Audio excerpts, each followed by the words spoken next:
Si e ke parë fletaresin nga Prokuroria e Bosnjë-Hercegovinës për presidentin e Republikës Srpska, zotin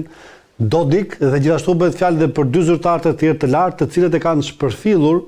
urdhrin e prokurorisë dhe nuk janë paraqitur akoma, ndërkohë që kodi i procedurës penale e thotë që ata duhet të merren me forcë nëse nuk paraqiten me vullnetin e tyre të lirë. Si e shikon këtë urdhër dhe çfarë mendon që do ketë si pasojë? Dhe pse ka ndodhur? Po, diçka e tillë ka zënë në befasi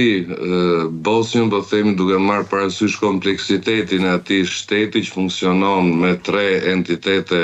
të ndryshme, është një vendim padyshim i fortë, ka një vendim dënimi për të dhe një thirrje nga prokuroria për marrje në pyetje, siç edhe ti është përfillur nga veta i dhe zyrtarët e tjerë, dhe se i takon Dodik, policia ka nxjerrë dhe një njoftim ose një përgjigje ndaj prokurorisë ku i thotë që arrestimi i Dodik do të mund të sillte probleme në rendin dhe stabilitetin e Bosnjës. Këtë drejtim është shumë interesante për të ndikur se çfarë do të ndodhë më tej. Milorad Dodik është një person nën grata nga Shtetet e Bashkuara, është një person i cili le të themi shihet si një armik i marrëveshjes së Daytonës, që solli po themi një paqe shumë të brish, duhet të thënë, në Bosnjë, dhe çdo vendim që mund ta cënonte atë do të sillte padyshim një katrahur të madhe në Bosnjë dhe Hercegovinë. Në këtë drejtim është me goxha interes po themi se si do të qëndrojnë edhe amerikanë në këtë drejtim. Sekretari Rubio ka patur një deklarat më herët ku është shprehur se të gjithë personat që minojnë, sidomos marrëveshje të ndërmjetësuara nga amerikanët, por gjithashtu edhe paqen dhe stabilitetin, do të marrin po themi përgjigjen e merituar nga drejtësia. Është personi më destruktiv në Ballkanin perëndimor, është një person që do të sjellë dhimbjet dhe vuajtjet, luftrat, konfliktet e viteve 90-ta, është një person që nuk sheh nga e ardhmja dhe në këtë drejtim besoj se burgosja e tij do të ishte alternativa më e mirë. Mendon që me këtë urdhër arresti, i cili është ndaj vetë presidentit Milorad Dodik, ndaj kryeministrit Radovan Viškošić dhe ndaj kryetarit të asamblesë Nenad Stevandić, i jep fund njëre mirë kësaj tiranie të së shkuarës për t'i hapur rrugën një prosperiteti dhe një demokracie funksionale dhe një qeverie funksionale në Bosnjë-Hercegovinë? Shiko, t'i hapësh fund mendësisë agresive serbe në Ballkan është thuajse e pamundur. Ata ende kujtojnë betejën e humbur të Kosovës dhe po themi ata ende kanë mundësi ose po themi kanë dëshirë të shprehen për mundësitë e veprimeve destabilizuese në Ballkan, por pa harrojnë që flitet për një kohë tjetër, nuk jemi më në vitet 90-ta, nuk flitet më për kush është më i fortë bën çfarë të doj, por në këtë drejtim duhet parë edhe qasja që do të tregojnë Shtetet e Bashkuara, sepse po të marrin parasysh eksperiencën me Zelenski në Shtëpinë e Bardhë, situata bëhet pak e çuditshme dhe vihet pak në pikpyetje, dhe aq më tepër që do të presim edhe për vendimet e rëndësishme të karakterit të sigurisë që kanë premtuar liderët e Bashkimit Evropian. Do të ishte, po themi, pa menduar në rast se Ballkani i kthehet etheve të pasigurisë së viteve 90.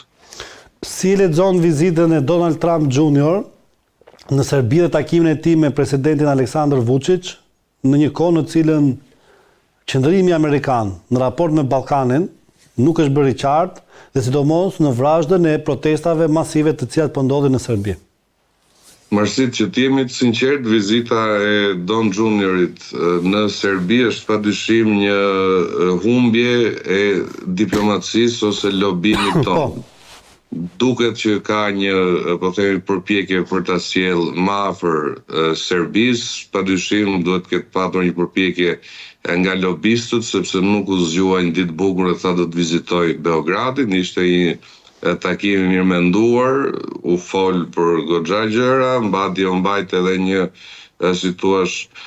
podcast publik ku përcollën mesazhe nga më të ndryshmet. Pra nuk mund të flasim për një vizitë rastësore, duhet na shqetësoj. Don Junior është një zgjatim jo vetëm biologjik, por edhe politik i babait të tij, mund të jetë influencues në shumë po themi vendime. Kujtojmë që në mandatin e parë ka qenë Ivanka Trump, vajza e presidentit, e cila ishte më afër politikave dhe dhëndrit Jared Kushner, por me tërheqjen e këtyre të dyve duket sikur është Don Juniori zgjatimi, po themi jo zyrtar i dorës së Trumpit, por kemi parë që edhe pjesa jo zyrtare luaj një rol të rëndësishëm në mënyrën se si operon Donald Trump, duke ignoruar le të themi një pjesë edhe gjetjet, kërkimet e administratës shtetërore. Në këtë drejtim duhet jemi të shqetësuar, mendoj unë, duhet kemi edhe ne përpjekjet tona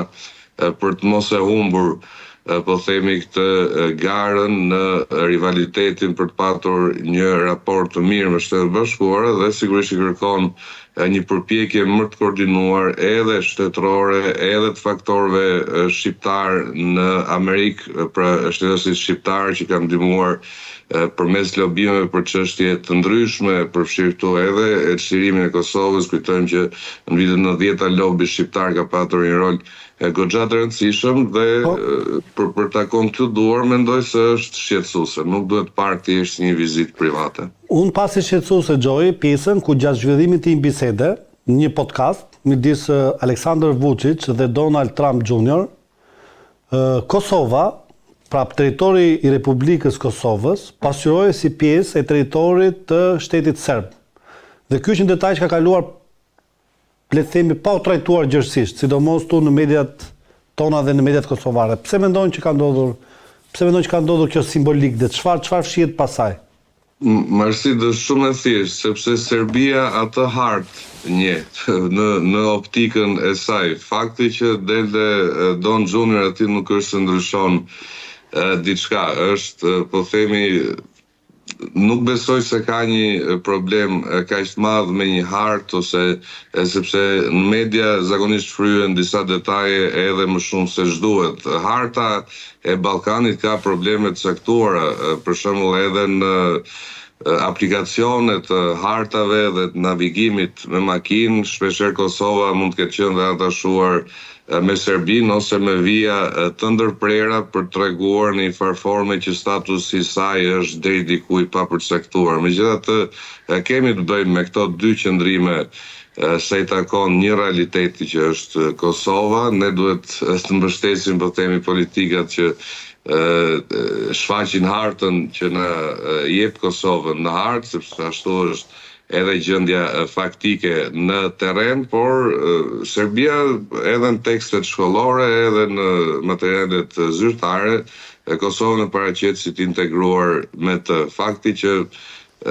ndodh të jetë dhe Don Junior nuk është se tregon, po themi, një mesazh të fshehur, por thjesht biseda u bën Serbi dhe nuk mund të përdore një hartë tjetër. Pra nuk ka pse të kemi frikë që në zhvillimin e debatit ose dialogut të ardhshëm Kosovë-Serbi, ajo hartë do pasqyrojë qëndrimet e Shteteve të Bashkuara të Amerikës në raport me Kosovën. Nuk e besoj, ne kemi patur gafa edhe politikanëve shqiptar që mund të kenë shpërndarë në rrjetet sociale në një foto me hartën e vjetër, por unë nuk do të preferoja të jepja shumë rëndësi në këtë kontest të thjesht, pra është e kuptueshme, Serbia do të mbrojë qëndrimin e saj, ne do të mbrojmë qëndrimin ton. Të qartë. Donald Trump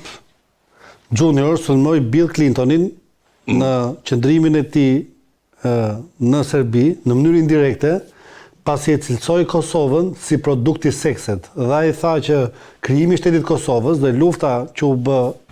në atë kohë dhe bombardimi i Beogradit u zhvillua pikërisht për të mbuluar një skandal seksual, siç ka qenë skandali midis Bill Clintonit dhe Monica Levinskit, dhe në mënyrë për të shuar gjithë dyshimet e agjenturave serbe, agenturave ruse, të cilat mund të kishin ndikim